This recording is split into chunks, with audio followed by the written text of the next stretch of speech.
বিসমিল্লাহির রহমানির রহিম। ধন্যবাদ আপনাদের ভাই। আসলে আমি আমার যে মানুষের একটা ব্যক্তিত্ব থাকে না বা অনুভূতি থাকে, সেই অনুভূতির জায়গা থেকে আমি এখানে লক্ষ্য করছি যে প্রায় ৬ থেকে ৭টা গ্রামের মানুষ এখান দিয়ে চলাফেরা করে। কিন্তু এই বাঁশের সাঁকোটা এতটাই অবহেলিত ছিল যে এটা কারো দৃষ্টিগোচর হয়নি।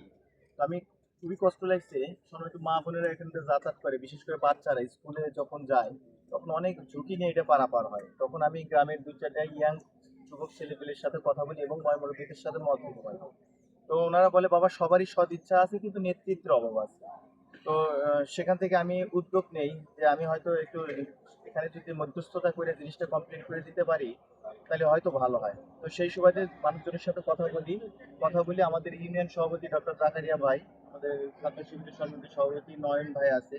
আর এই এলাকার গণ্যমান্য ব্যক্তিদের সাথে কথা বলার ফলে তাদের সর্বসম্মতিক্রমে আজকে আমরা জিনিসটা বাস্তবায়নের লক্ষ্যে কাজ করতেছি। ইনশাআল্লাহ আপনারা সবাই দোয়া করবেন আমাদের।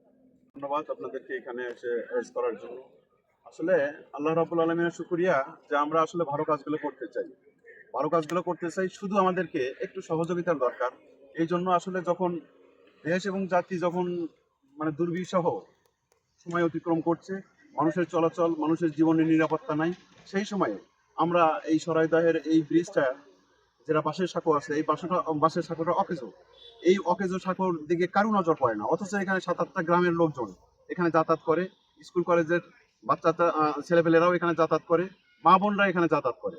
তাদের যে দুরূহ কষ্ট, এইটা দেখে বাংলাদেশ জামাত ইসলামের পক্ষ থেকে আমরা অনেকবারই চিন্তা ভাবনা করেছি যে এখানে একটু সংস্কার করা দরকার, এখানে একটু কাজ করা দরকার। কিন্তু আমরা তো রাষ্ট্র ক্ষমতায় নাই, যার কারণে আমাদের অর্থ অবস্থা সেরকম না। যার কারণে আমরা আমাদের ব্যক্তিগত অর্থায়নে এবং এলাকাবাসীর সহযোগিতা নিয়ে আমরা এই কাজটা করতে চাচ্ছি, এবং তারই উদ্যোগেই আজকে আমাদের অ্যারেঞ্জমেন্ট যে যেন গ্রাম অঞ্চলের বা এই অঞ্চলের একটু সুবিধা হয়, মানুষের জন্য একটু দুর্ভোগটা একটু কমে। এরপরেও আমরা চিন্তা ভাবনা করবো আপনাদের সহযোগিতার মাধ্যম দিয়ে, প্রশাসনের যদি দৃষ্টি এটাতে পড়ে, তাহলে দেখা যাবে যে এটা পরবর্তীতে একটা ভালো ব্রিজ হয়ে গেলে, ভালো একটা রাস্তা হয়ে গেলে পরে এলাকার লোকজনের জন্য সুবিধা হবে।